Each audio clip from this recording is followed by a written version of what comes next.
27 పుస్తకాల్లో అపోస్తల కార్యగ్రంథాన్ని ఎక్కువ మంది సునాయాసంగా చదవడానికి, కొంతమంది అయితే ఆసక్తి కలిగిన వాళ్ళు, జియోగ్రఫీ మీద ఆసక్తి కలిగిన వాళ్ళు ఒక మ్యాప్ కూడా దగ్గర పెట్టుకొని పౌలు ప్రయాణాలని చదివిన వాళ్ళు, దాని మీద పాఠాలు చెప్పిన వాళ్ళు, దాన్ని గ్రహించిన వాళ్ళు లేకపోలే. కాబట్టి పుస్తకము ఒక అతి క్లిష్టమైన పుస్తకం లాంటిది కాదు. లేకపోతే హెచ్కేల్ లాగా, జకరియా లాగా ఒక అపక్రప అంటే ఏమంటారు దాన్ని, ఒక ఈ ప్రవచనాత్మకమైన పుస్తకం అని కాదు.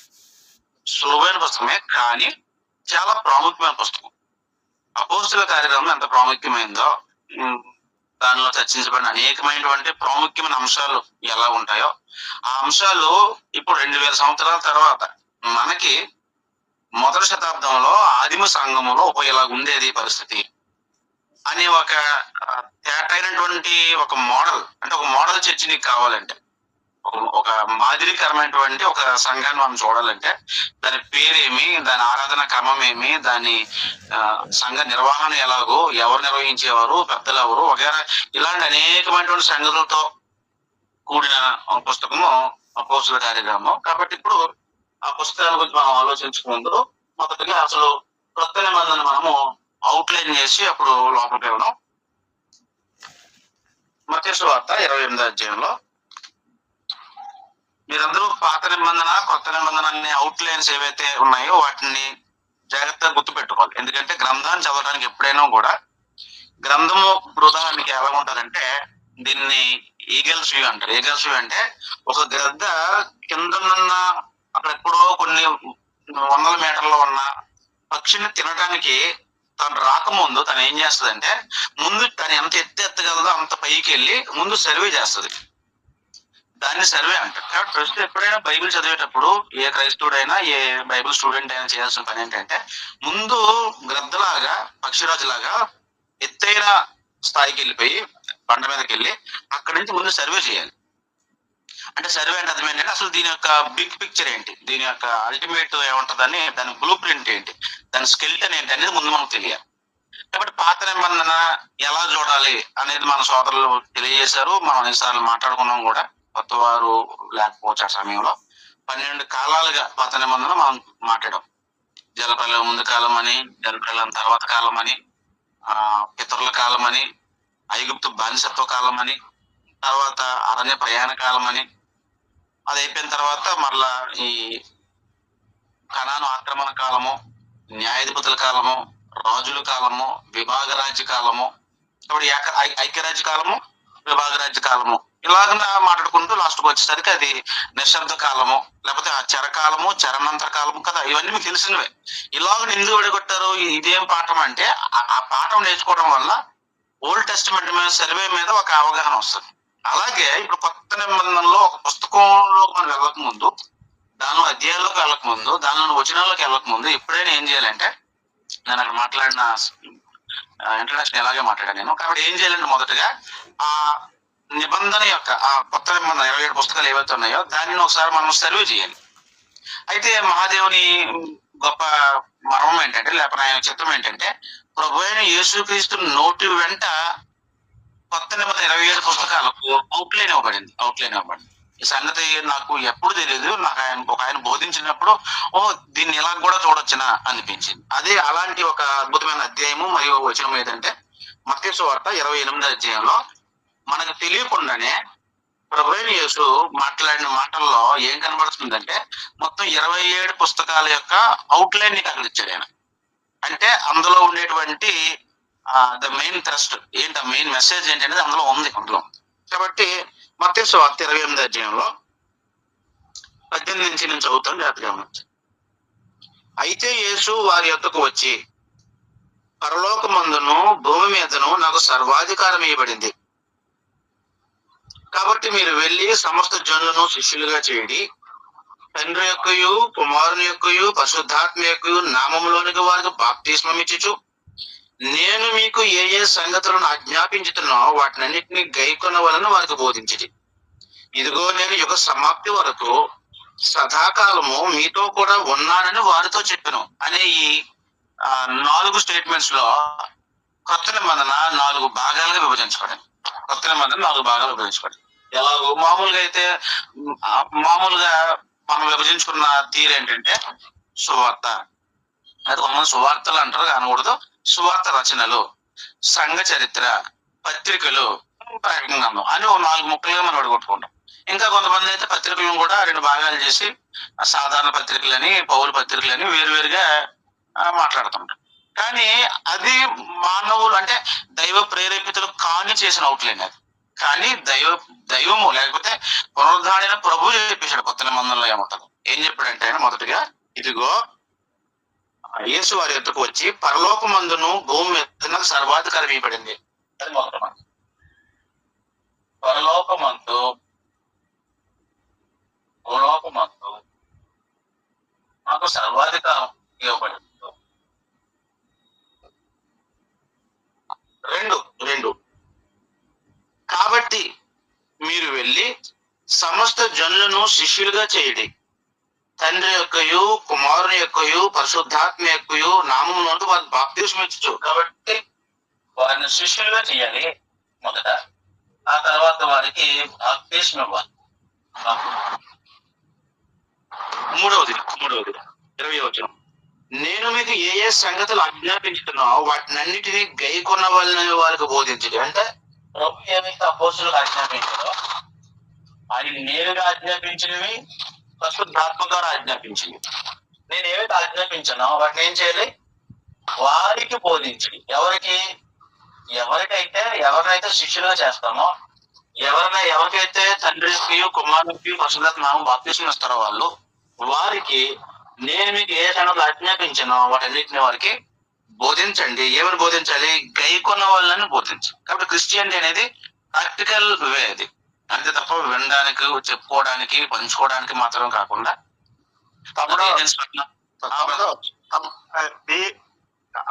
ఒక అతను మీట్లో ఉంటాడు, అతను కొంచెం చేయండి. దేవ సహాయం అనే వ్యక్తి బయట ఉన్నాడు, కొంచెం డిస్టర్బ్ అవుతుంది క్లాస్ కి. మీరు పెట్టమంటారా ఒక్కసారి సోదరు? మీరు పెట్టండి, లేకపోతే అతను పెట్టుకోవడం రాదు అతనికి. దేవ సహాయం ఒకసారి చూడండి. బ్రదరు ప్రస్తుతం మీట్లో ఉందండి. బ్రదరు సార్, బ్రదరు ప్రతి ఒక్కరిని మీట్లో ఉండమని చెప్పాం. బ్రదరు సోదరులారా ఒకసారి మనకి నెంబర్ ఆఫ్ పర్సన్స్ పెరిగినప్పుడు కొంచెం ఎక్కువ మంది ఉన్నారు కాబట్టి నేను ఒక మాట చెప్తాను, అందరూ కూడా మ్యూట్ లో పెట్టేసుకోండి. నేను ప్రతి విండోలోకి వెళ్ళి మ్యూట్ చేసుకుంటూ ఉండడం వల్ల కొంచెం మనం క్లాసు డైవర్ట్ అవుతుంటాం. నేను కూడా చెప్పే సంగతుల్లో కూడా కొంత తడబాటు కూడా ఉండొచ్చు. కాబట్టి దయతో మన్నించి ప్రతి వాళ్ళు మీ విండోలో ఈ రైట్ సైడ్ 3 బటన్స్ ఉంటాయి, లేకపోతే మీ కింద వీడియో బటన్, ఆడియో బటన్ ఉంటుంది. ఆ ఆడియో బటన్ ద్వారా దయచేసి మ్యూట్ లో పెట్టేసేయండి. ఆజ్ఞాపించి వారికి బోధించండి అని చెప్పాడు. కాబట్టి క్రిస్టియానిటీ ఏథెన్స్ పట్టణస్తులు లాంటి మతం కాదు. ఏథెన్స్ పట్టణస్తులు ఏదో కొత్త సంగతి చెప్పుటి ఎందునో వినుటి ఎందునో కాలం గడిపే మనుషులు. ఆ తర్వాత 4వది ఏం చెప్పాడంటే, ఇదిగో నేను సదాకాలం అంటే ఎంతకాలము, యుగ సమాప్తి వరకు, ఆ యుగ సమాప్తి అయ్యేంత వరకు మీతో కూడా ఉన్నాను అనే సమాచారమైన తెలియజేసి. ఇందులో అవుట్లైన్ ఏముంది అని అనుకుంటారేమో. బహు జాగ్రత్త మనము గమనిస్తే మొదటి ఈ స్టేట్మెంట్ ని మనకు నేర్పించే పుస్తకాలు 4 సువార్త రచనలు. మత్తయి నుంచి యోహాను వరకు ఉండేటువంటి 4 పుస్తకాలు కూడా ఏం తెలియజేస్తాయంటే, ప్రభువైన యేసు ఎవరో ఒక 4 వేరైన కోణాలలో ఆయనను రిప్రజెంట్ చేసి, ఈయనే దావీదు యొక్క గోత్రంలో పుట్టి దేవుని ప్రజలను ఏర్పాటు చేస్తే దేవుని కుమారుడు, ఇశ్రాయేలు రాజు ఈయనే అనే ఆ రాజుల గురించి, ఆయన సర్వాధికారం ఎలాగూ పొంది ఉన్నాడు అనే దాని గురించి, ఈయనే సర్వాధికారి, ఈయన్నే దేవుడు పరలోకమందును భూమి మీదను సర్వాధికారం నియమించాడు అనే సమాచారం మనకు తెలియజేసే గ్రంథము ఈ సువార్త రచనలు. కాబట్టి సువార్త రచనలోకి వెళ్తే సంఘమునకు శిరస్సు అయి ఉన్న క్రీస్తు, రక్షణకు కర్త అయినటువంటి ఈ రక్షణకర్త ప్రభు, ఆయన గురించి సమాచారం అందులో జరుగుతుంది. కాబట్టి నాకు సర్వాధికారం ఇవ్వబడింది అనే ఈ సమాచారము మన సువార్త రచనలో చదివితే మనకు అర్థం. ఆ తర్వాత మీరు వెళ్ళి శిష్యులు చేయండి సమస్త జనులను, చేయుచు తండ్రి యొక్కయు కుమారుని యొక్కయు పరిశుద్ధాత్మ నామం వారికి బాప్తిస్మం అన్నాడు. ఈ సమాచారాన్ని మనకి వెల్లడించే పుస్తకము అపోస్తుల కార్యగ్రంథంలో శిష్యులు అవటం ఎట్లో, శిష్యులైన వారికి ఎలాగో బాప్తిస్మం ఇవ్వబడిందో అనే సంగతులు ఇందులో ఉన్నాయి. అనేక బాప్తిస్మాలు రాశాడు అపోస్తుల కార్యాలు. అపోస్తుల కార్యగ్రంథం అనేది బుక్ ఆఫ్ కన్వర్షన్స్ అంటారు దాన్ని. బుక్ ఆఫ్ కన్వర్షన్స్ అంటే మార్పు చెందిన వాళ్ళ యొక్క జాబితా కలిగిన పుస్తకం.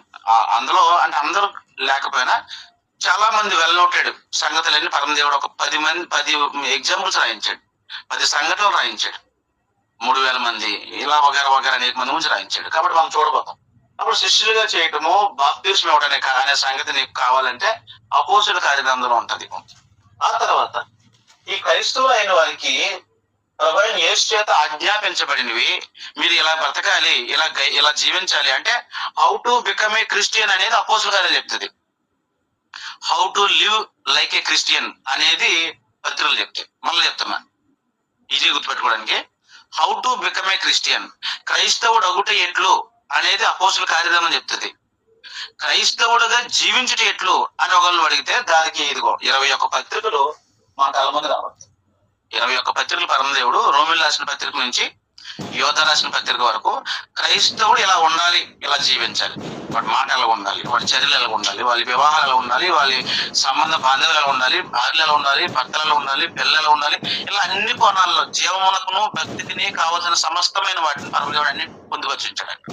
కాబట్టి ఏం చెప్పాడంటే ఇలా జీవించాలి, ఇలా జీవించాలి. చివరిగా క్రైస్తవ భరోసా ఏంటంటే ఆయన ఆరోహణుడే తేజోమయుడే వెళ్ళిపోయినా కూడా సదాకాలము నేను మీతో కూడా ఉన్నాను అని చెప్పాడు.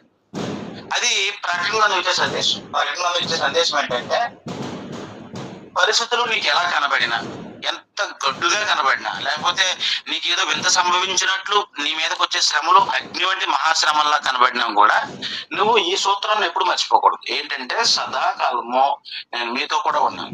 కాబట్టి ఈ మాట వాస్తవానికి ఒకనాడు తండ్రి అని దేవుడు చెప్పిన మాట. యెహోషువ నేను నీతో ఉన్నా, నువ్వు భయపడకు అని చెప్పినప్పుడు అలాంటి భావజాలంతా ప్రభువు చేసి ఏం చెప్పాడంటే ఇదిగో నేను సదాకాలం మీతో కూడా ఉన్నా.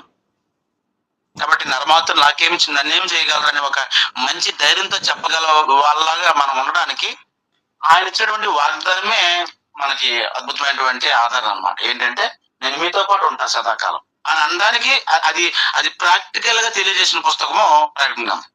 ఎంత దారుణమైన రోజులంటే ఆ రోజులు మీకు తెలుసు.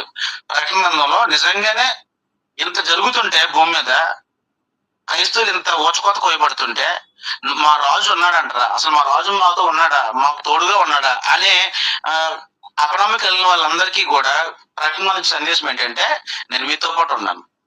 మీతో పాటు ఉండడం మాత్రమే కాదు, సమస్తమైన సంగతులను కంట్రోల్ చేసేటువంటి ఆ యొక్క థ్రోన్ రూమ్ సింహాసనం ఏదైతే ఉందో ఆ సింహాసనం కుడిపార్శ్వమున ఆయన మనపక్షంగా కూర్చుని ఉన్నాడు. ఆయన దేవుని సముఖంలో. కాబట్టి ఆయన యోగ్యుడు, గొర్రెపిల్ల యోగ్యుడు అని చెప్పాడు. కాబట్టి ఇలాగ ఈ 4 స్టేట్మెంట్స్ లో ప్రభు ఆయన వెళ్ళిపోయే ముందు చెప్పి వెళ్ళిపోయే 4 స్టేట్మెంట్స్ లో కూడా ఏముందంటే కొత్త నిబంధన యొక్క సారం అంతా అందులో ఉంది. ప్రభు అయిన యేసు అధికారాన్ని సూచించే సువార్త రచనలు ఉన్నాయి. ప్రభు అయిన యేసు వెళ్ళిపోయిన తర్వాత ఆయన శిష్యులుగా కాగలుగున్నట్లు అయ్యలారా రక్షణ పొందాలి, నేను ఏం చేయాలి, నీ ప్రశ్న సమాధానంలో అపోస్తుల కార్యాల్లో ఉంది. సమాధానం మాత్రమే కాదు, పొందిన వారి యొక్క జాబితా కూడా ఉంది. అదిగో జైలర్ ఉన్నాడు, లూదియా ఉంది, లేకపోతే నపూసకుడు ఉన్నాడు, ఇలా వగేర అనేకమైనటువంటి కన్వర్షన్ లిస్ట్ అని తీసుకుంటూ వచ్చాడు.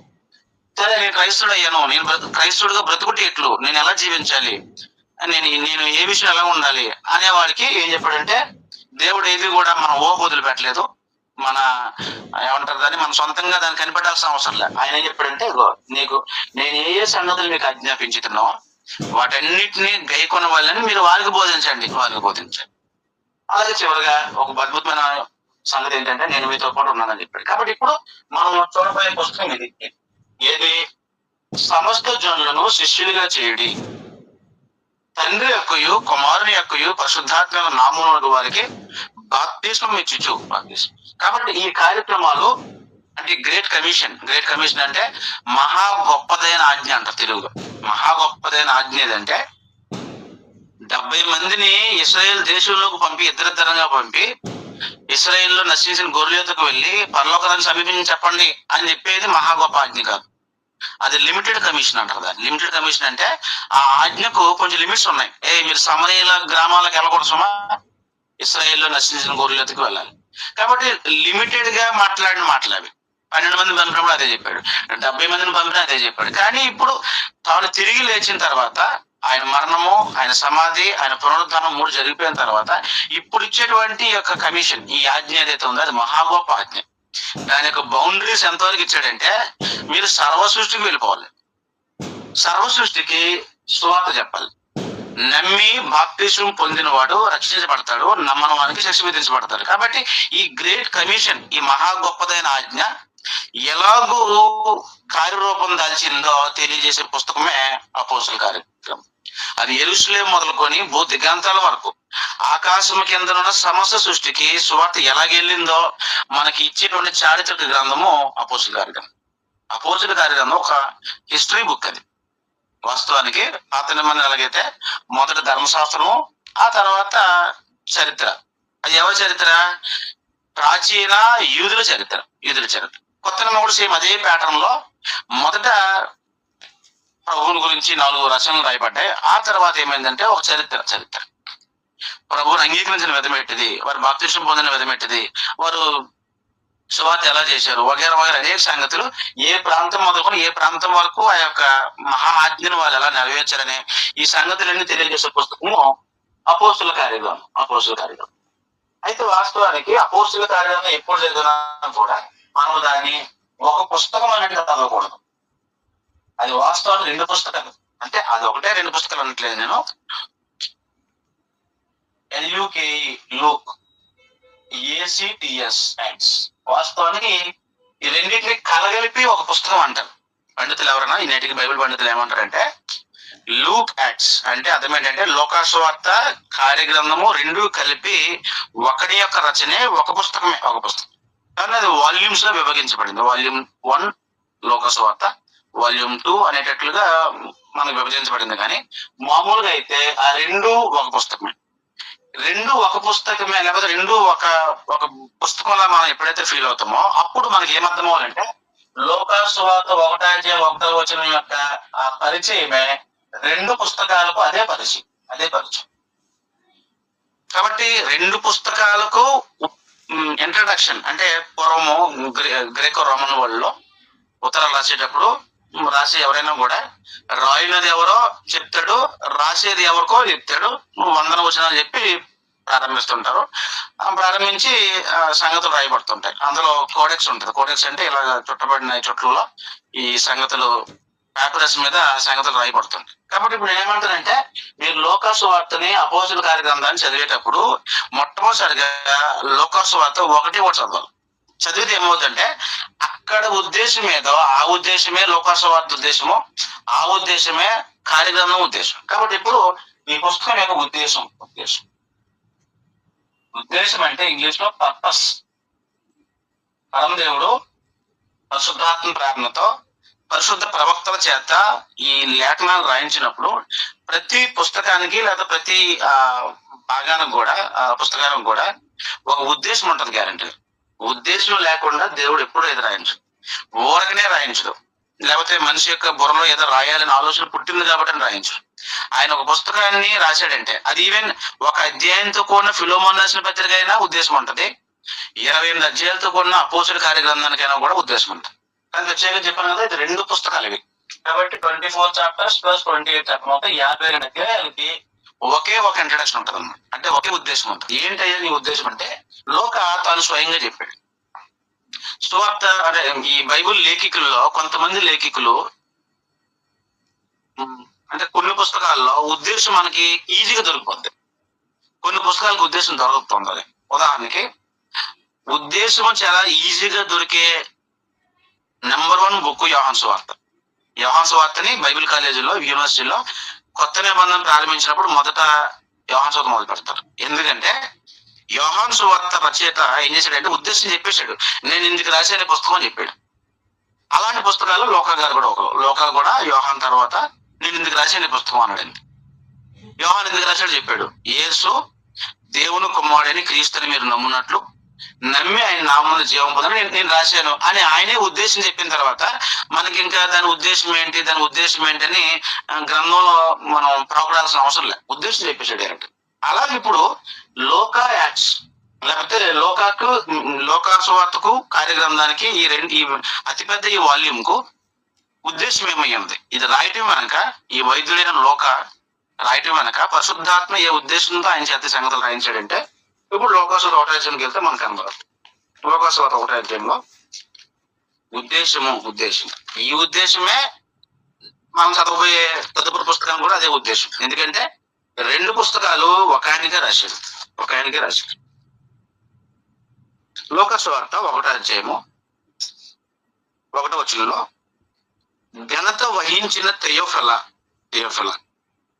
ఆరంభము నుండి కన్నులారా చూచి వాక్య సేవకులైన వారు అంటే అపోస్తులు మనకు అప్పగించిన ప్రకారము అంటే అపోస్తుల ద్వారా అప్పగించబడింది.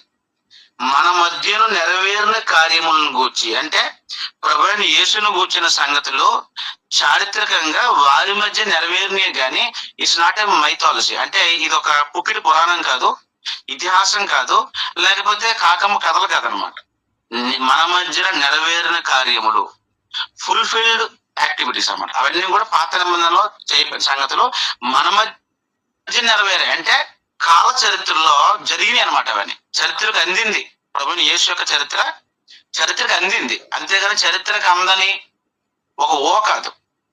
ఒక విమానంలో పుష్పక విమానంలో వెళ్ళిపోయారు, లేకపోతే అలాగే వెళ్ళిపోయారు, ఇలా వెళ్ళిపోయారు అని ఊహాజనితమైనవి. కానీ ప్రభువైన యేసును కూర్చున్న చరిత్ర లేకపోతే యేసును కూర్చున్నటువంటి వాస్తవాలు మన మధ్యను నెరవేరిన కార్యములు అన్నాడు. అంటే అవి దే ఆర్ ఫుల్ఫిల్డ్ యాక్టివిటీస్. తర్వాత వివరముగా రాయుటకు అనేకులు పూనుకున్నారు. అంటే ఆనాటికే అప్పటికే మార్కు రాసి ఉంటాడు సువార్త, పండితుల భావం ప్రకారం మత్తయి కూడా రాసినట్టు ఉన్నాడు. ఎందుకంటే మత్తయి సువార్త, మార్కు సువార్త లోకాకి కొంచెం ముందు పెడతారు కొంతమంది. అవి కాకుండా దైవ ప్రేరేపితలు కాని వాళ్ళు కూడా ఆ రోజుల్లో ఏవో రాస్తున్నారు కొన్ని. అవి వాస్తవం దైవ ప్రేరేపితలు కావు, అవి కావు. అనేకులు రాయటానికి పూనుకున్నారు కనుక కాబట్టి అనేకులు అన్నాడు. అంటే ఇక్కడ మత్తయి మార్కులు ఇద్దరినే ఉద్దేశించి మాట్లాడలే. ఒకవేళ మత్తయి మార్కులు ఇద్దరిని ఉద్దేశించి మాట్లాడితే నాకన్నా ముందు ఇద్దరు రాశారు అందుడు అలా అనలే. అనేకులు అంటే అప్పటికే చాలా మంది దేవుడు ప్రేరేపించకపోయినా, పరిశుద్ధాత్మ ప్రేరేపణ లేకపోయినా దైవ ప్రేరేపితులు కాని వారు కూడా కొన్ని సంగతులు ఏవో ప్రభువుని యేసు గురించి రాస్తున్నారు.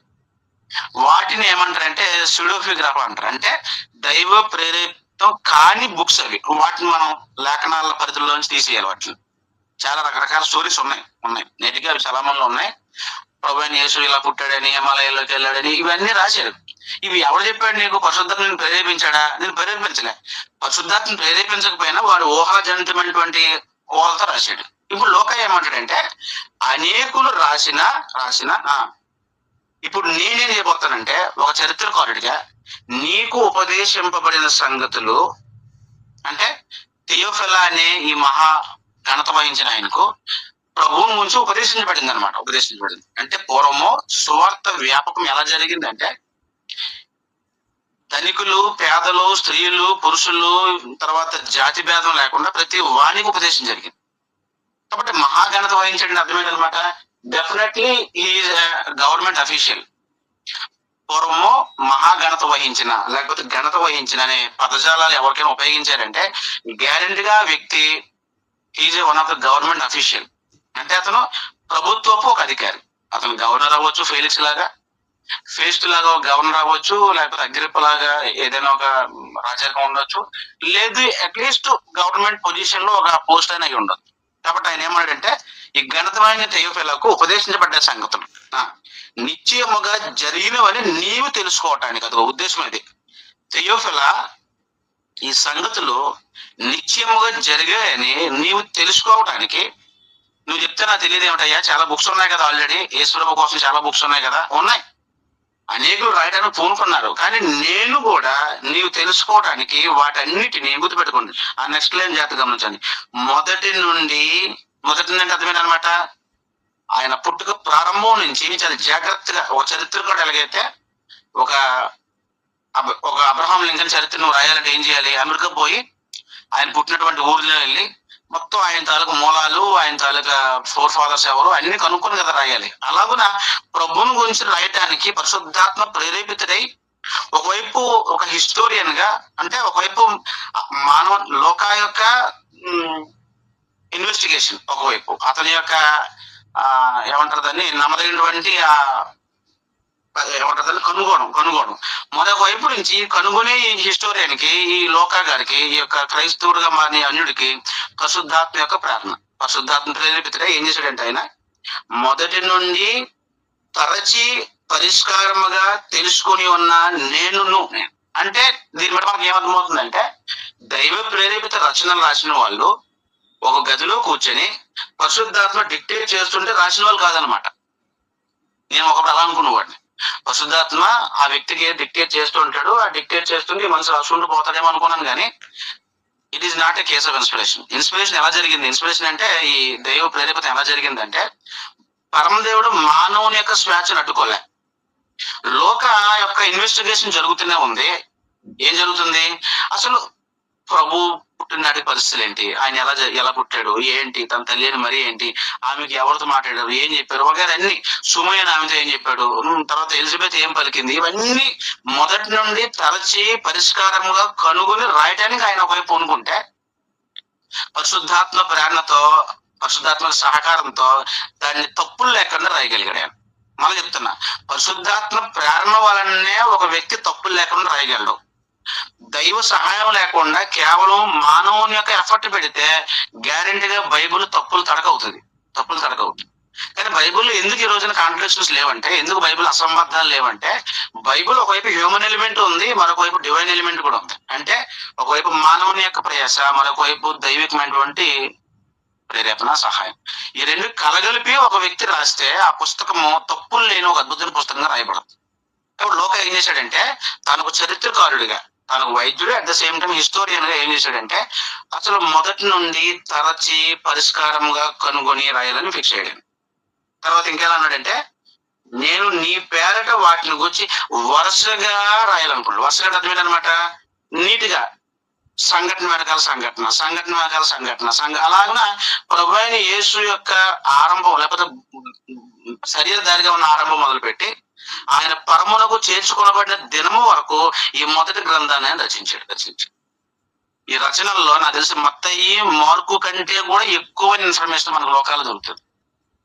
లోకాలు ఎందుకు ఎక్కువ దొరుకుతుంది అంటే, లోక తాను తరచి పరిష్కారం కనుగొన్నాడు. వెళ్ళి మరీ దగ్గరికి పోయి అడుగుంటాడు, అమ్మా ఏంటి, ఆనాడు ఏం జరిగింది అని చెప్తున్నప్పుడు, మరియా తన అంతరంగంలో విషయం కూడా బయట చెప్పింది. ఏం చెప్పిందంటే, అయ్యా నాకు సుమయ్యని ఇలా చెప్పాడు, నీ కడుపులో నుండి కడుపును దూసుకుపోతుందని చెప్పాడు, ఆ సంగతి నేను ఎవరితో చెప్పాలా, నా హృదయంలో దాచుకున్నాను అని చెప్పింది. మరి మరియ హృదయంలో దాచుకున్న దాన్ని లోక గారు ఎలా రాశారు? ఒకటి, పరిశుద్ధాత్మ ప్రేరణతో బయలుపరచబడాలి. లేదు, ఈ తరచి పరిష్కారంగా కనుగొన్న ఈయన అప్పటికే ముసలమైనటువంటి యేసు తల్లి అయిన మరి యొద్ద సంగతులు సేకరించి అని రాసుకుంటాడు. ఎందుకంటే లోకస్వాత రాసినాటికి ఇంకా మరియ ఆమె వృద్ధురాలుగా ఇంకా జీవంతో ఉండొచ్చు మేబీ. ఎందుకంటే అపోస్తుల కార్యం ఆరంభంలో ఆమె ఉంది. ఎంతవరకు ఆమె ఉందో మన తర్వాత ఆమె కనబడదు చరిత్రలో. అపోస్తుల కార్యగ్రంథం మొదటి అధ్యాయంలో మేడగదిలో ఉన్నప్పుడు కనబడదు. కాబట్టి రెండు పాసిబిలిటీస్ మన దగ్గర ఉన్నాయి. ఒక వ్యక్తి యొక్క హృదయంలో దాచుకున్న విషయం ఇతనికి ఎలా తెలిసింది? మరియా ఎవరితో చెప్పకుండా తన హృదయంలో భద్రపరుచుకుంది సంగతులన్నీ కూడా. తన హృదయంలో భద్రపరుచుకున్న సంగతులు లోకాకి ఎలా తెలుసు? ఒకటి, మరియ దగ్గర ఆ సంగతిని పరిష్కారంగా కనుగొని రాసి ఉంటాడు. లేదు, దైవ ప్రేరేపితమై పరిశుద్ధాత్మ ద్వారా తాను ఎరగని సంగతిని తాను దాన్ని కొట్టేసుకుంటాడు. కాబట్టి ఈ రెండు పాసిబిలిటీస్ ఉన్నాయి. రెండింటికి ఎక్కువైనటువంటి అవకాశాలే ఉన్నాయి, ఇబ్బంది లేదు. కాబట్టి ఇలాగనే ఇప్పుడు ఏమంటాడంటే, ఉద్దేశం ఏంటంటే, మొదటి నుండి తరచి పరిష్కారముగా కనుగొని ఉన్న వాటన్నిటిని కూడా ప్రభువైన యేసుని గురించి ఏమంటే యేసుని గురించి అంటే ఏం రాయాలనుకున్నాడు? అన్ని సంగతులు రాయాలనుకున్నాడా? అపోస్తలులు ఒకటి అంటాడు, ఆయన చేయుటకును, గుర్తుపెట్టుకో, యేసు గురించి ఏం రాయాలనుకున్నాడంటే ఆయన చేయుటకును, అంటే హిజ్ డీడ్స్, ఆయన పనులు. నెంబర్ 2, ఆయన బోధించుటకును, అంటే టీచింగ్స్.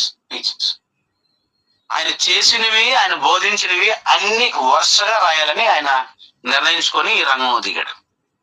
అయితే ఒక మాట, అన్ని రాయడానికంటే అన్ని రాయబడతాయా? కాదు. యోహాను చెప్పేశాడు, ఏమన్నాడు? అయ్యా, యేసు చేసిన కార్యాలు అనేకం ఉన్నాయి. ఒకవేళ వాటన్నిటినీ నేను రాయాలనుకుంటే, యోహాను అంటాడు, నేను ఒకవేళ అన్నిటినీ వివరించి రాసిన ఎడల అటు రాయబడిన గ్రంథములకు భూలోకమైనా చాలు. కాబట్టి 52 అధ్యాయాలు చాలవు కదా? చాలు.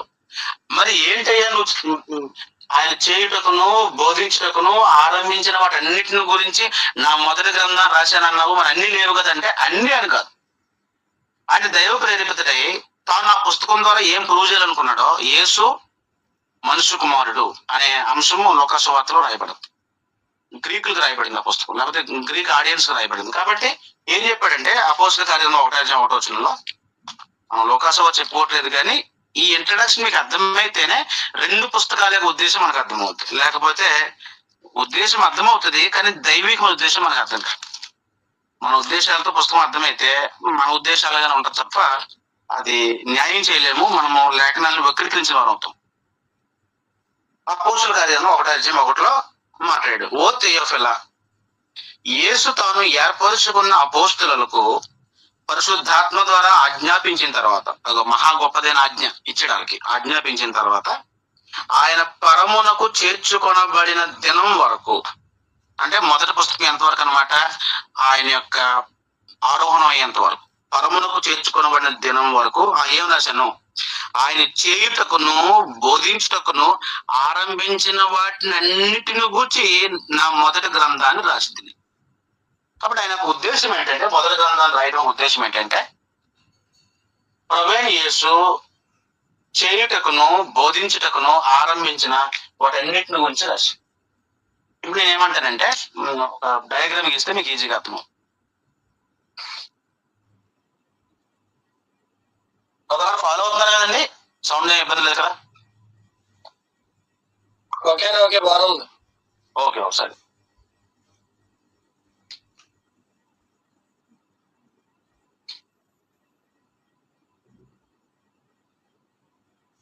ఇది ఒక కీలకమైన ఘట్టం.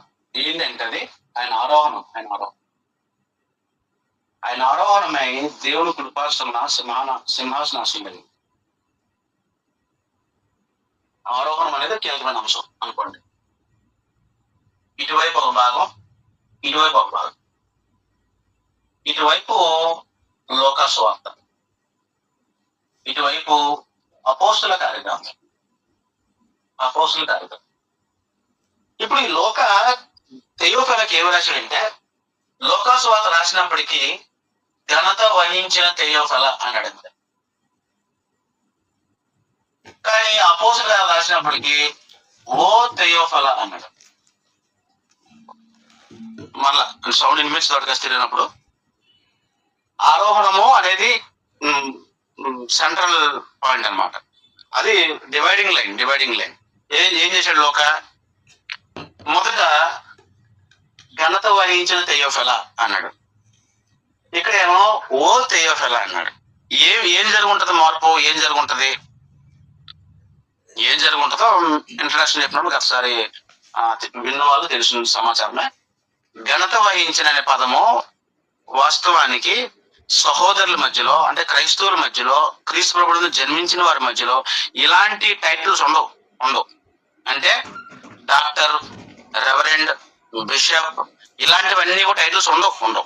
లేకపోతే ఘనత వహించిన, లేకపోతే మై లార్డ్, ఇలాంటి పదాలన్నీ కూడా క్రైస్తవ సహోదరుల మధ్యలో ఉండవు. ఎందుకు ఉండవు అంటే, ప్రభువైన యేసు ఏం చెప్పాడంటే, ఆయన మత్తయి 23 అధ్యాయంలో ఒక వ్యక్తి మరొక వ్యక్తిని ఎలాగూ ట్రీట్ చేయాలంటే, క్రీస్తు ప్రభు నందు శిష్యులైతే మత్తయి 23 అధ్యాయం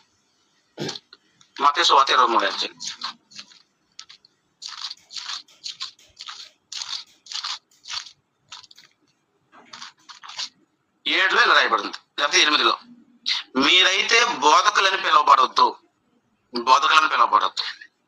ఒక్కడే మీ బోధకుడు. అదిగో, మీరందరూ సహోదరులు మరియు భూమి మీద ఎవరికైనా తండ్రిని పేరు పెట్టొద్దు. ఒక్కడే మీ తండ్రి, ఆయన పరలోకమందు ఉన్నాడు. మరియు మీరు గురువులని పిలువబడొద్దు, క్రీస్తు ఒక్కడే మీ గురువు.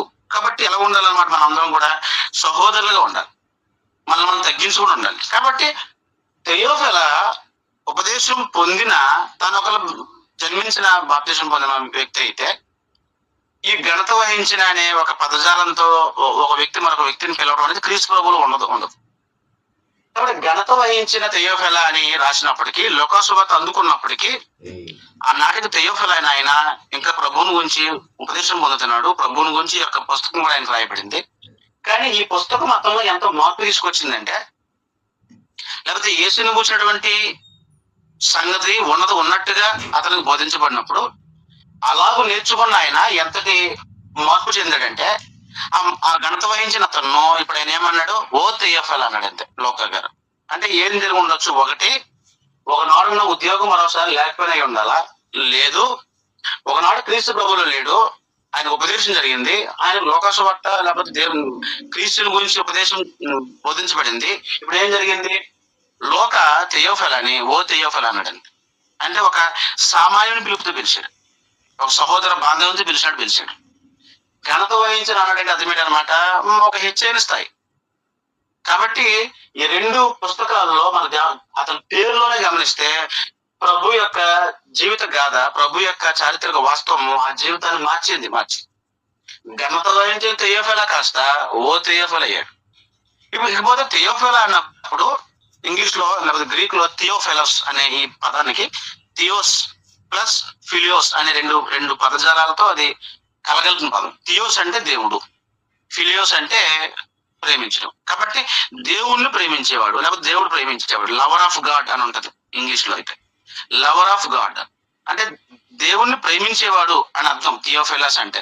కాబట్టి ఇప్పుడు ఈ పుస్తకము దేవుణ్ణి ప్రేమించేవాడు అని అర్థం ఇచ్చే పేరు కలిగిన థియోఫెలాకు రాయబడినా కూడా లేఖనాలు వాస్తవానికి వారికి రాయబడినా వారి కొరకే రాయబడలే, మన కొరకు కూడా రాయబడ్డాయి. కాబట్టి దేవుని ప్రేమించి ఎవరికైనా కూడా ఈ పుస్తకాలు అంకితమే. ఈ పుస్తకాలు ఎవరికైనా.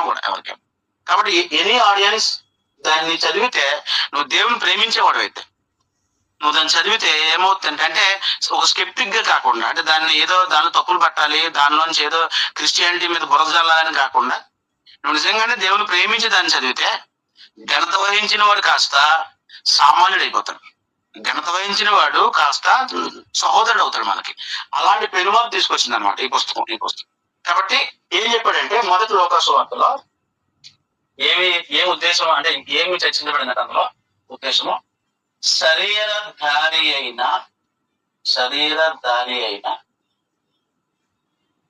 యేసు ప్రభు యొక్క కార్యములు మరియు ఆయన బోధలు అందులో రాయబడ్డాయి. అంటే ప్రభు ఆయన శరీరధారిగా ఉన్నప్పుడు ఆయన ఏం చేశాడు, ఏం బోధించాడు? ఆయన చేయుటకును ఆయన బోధించటకును, ఆయన చేసిందే బోధిస్తాడు, ఆయన బోధించిందే చేస్తుంటాడు. కాబట్టి నా శత్రువును ప్రేమించండి అని ఆయన చెప్పిన ఆయన ప్రేమిస్తాడు కాబట్టి ఆయన బోధిస్తాడు. కాబట్టి నిజంగానే ప్రభు అయిన యేసును మాత్రమే ఒక వ్యక్తి బోధకుడు అనాల. ఎందుకంటే ఒక బోధకునికి ఉండే ది బెస్ట్ క్వాలిటీ ఆయనలో ఉంది, లేకపోతే ఒక యూనిక్ క్వాలిటీ. అది ఏంటంటే ఆయన చేసి బోధిస్తాడు, ఆయన జీవించి బోధిస్తాడు. అందుకనే నేను ప్రభువును, నేను బోధకుడును గనుక మీరు ఇట్లు నన్ను పిలచడం న్యాయం. కాబట్టి ప్రభువుని చేసి ఏమని పిలాలి? నువ్వు ఆయన్ని ప్రభు అని పిలవాలి. అపోస్తులు ఆయన ప్రభు అని బోధకుడను అన్నారు, బోధకుడని పిలవడం కూడా ఇబ్బంది లేదు, బోధకుడిని పిలవడం న్యాయం. అంతేగాని యేసుని అన్న అని పిలవడం, అయ్యా అని పిలవడం, కొంతమంది యేసయ్య, యేసన్న, ఈ పదాలు బైబిల్ ఎక్కడ లేవు. ఆయన చెప్పాడు నన్ను ఇలా పిలిస్తే న్యాయం అన్నాడు. ఏమని పిలిస్తే, నేను ప్రభువును, నేను బోధకుడును గనుక మీరిట్లు నన్ను పిలుచుట న్యాయమే. కాబట్టి ప్రభు అయిన యేసుకు ఏ టైటిల్ న్యాయమైందో ఆ టైటిల్ తో మనం ఆయన పిలవాలి. కానీ గ్రంథంలో లేని, పరిశుద్ధాత్మ పరిచయం చేయలేని పదాలను మనం తీసుకొచ్చి మనం పెట్టకూడదు. కాబట్టి ప్రభు అయిన యేసు లోక ఏం రాశాడంటే, లోకసువార్తలో శరీరధారి అయిన ప్రభు యొక్క కార్యములు మరియు ఆయన బోధలు రాశాడు. గుర్తుపెట్టుకో. ఇప్పుడు ఇది మొదలు పెట్టాడు. ఎక్కడ మొదలు పెట్టాడు? మొదటి నుండి అన్నాడు. మొదలుపెట్టి ఎంత రాశాడు? మొదటి పుస్తకం ఆయన పరమునకు చేర్చుకునబడిన దినం వరకు రాశాడు. అంటే ఆయన ఆరోహణ వరకు రాశాడు. ఇది మొదటి వాల్యూమ్ అయిపోయింది. రెండో వాల్యూమ్కి వచ్చేసరికి రెండో వాల్యూమ్ లో కూడా, అంటే ఇది అపోస్తుల కార్యగ్రంథంలో కూడా ప్రభు చేయుటకును బోధించుటకును జరిగిన కార్యక్రమాలు రాశాడు. కానీ ఈసారి శరీరధారైన ప్రభు కాదు, సింహాసనాసీనుడైన ప్రభు.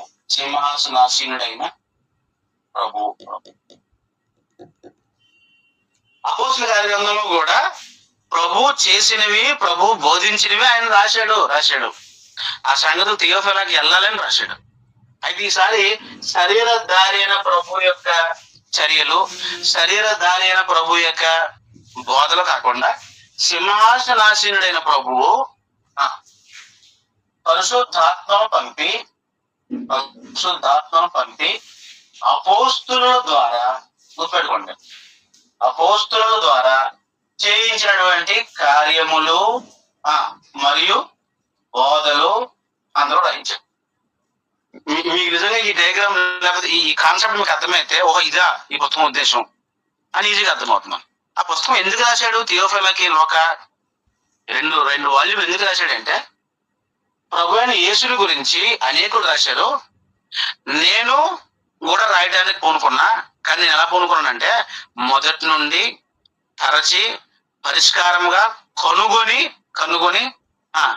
మొదటి నుండి రాయాలనుకున్నాడు. అందుకనే మిగిలిన ఏ సువార్త లేఖకుల కంటే కూడాను కొంచెం ముందుకెళ్ళి రాశాడు. ఎక్కడికి వెళ్ళాడు?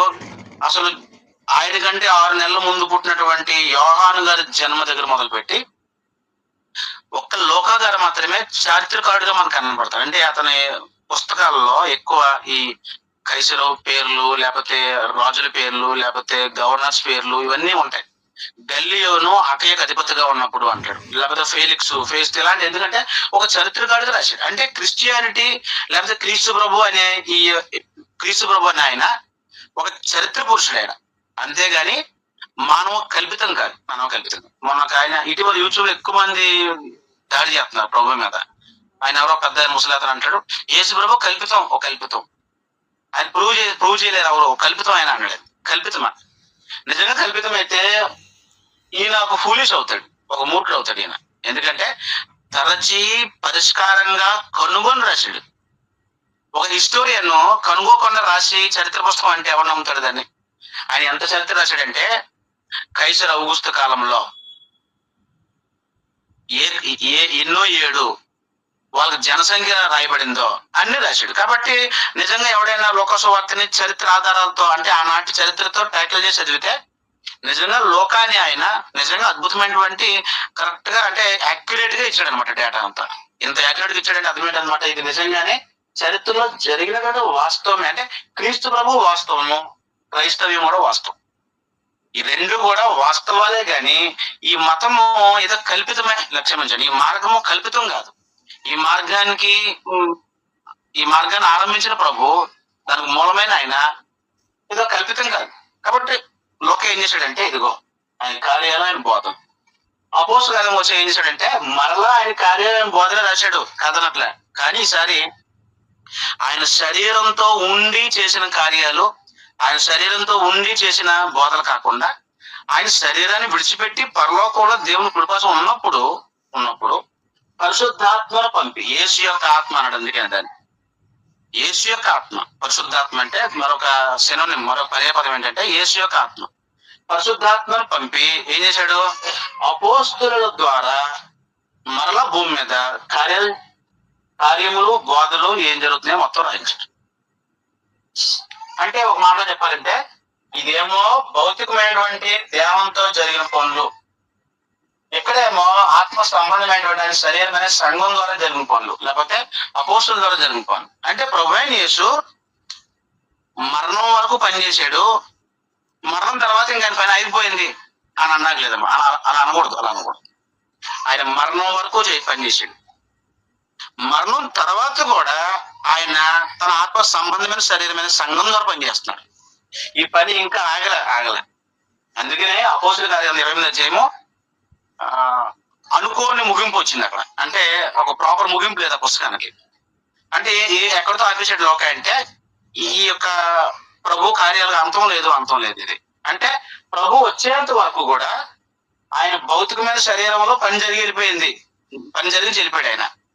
ఇప్పుడు ఆయన ఆత్మ సంబంధమైన శరీరము సంఘము ద్వారా అందులో ప్రత్యేకించి సంఘములకు పునాదిగా అపోస్తులు ప్రవక్తలు. అపోస్తుల ద్వారా ఏ బోధలు జరిగినాయి, సువార్త ఎలా జరిగింది, సువార్తలు జరుగుతున్నప్పుడు వెనువెంట జరుగుచూ వచ్చిన సూచక్రియల వలన ఈ యొక్క బోధ ఎలాగో స్థిరపరచబడుతూ వచ్చింది అనే సంగతులంతటి యొక్క సమాహారాన్ని థియోఫిలా ఎదుట పెట్టడానికి ఆ ఉద్దేశం కలిగిన వాడే ఈ లోకా ఈ పుస్తకాన్ని రాశాడు. చదువు అర్థమైన ఉద్దేశం అందరికీ ఇంతవరకు ఏమైనా డౌట్స్ ఉంటే అడగండి. ఇది ఆ పుస్తకం ఉద్దేశము. అంటే చాలా డీటెయిల్డ్ ఉద్దేశం, అది మామూలు పొడి ఉద్దేశాలు కాదు. ఎంత డీటెయిల్గా వెళ్తే ఇది ఉద్దేశం. ఇప్పుడు ఈ ఉద్దేశం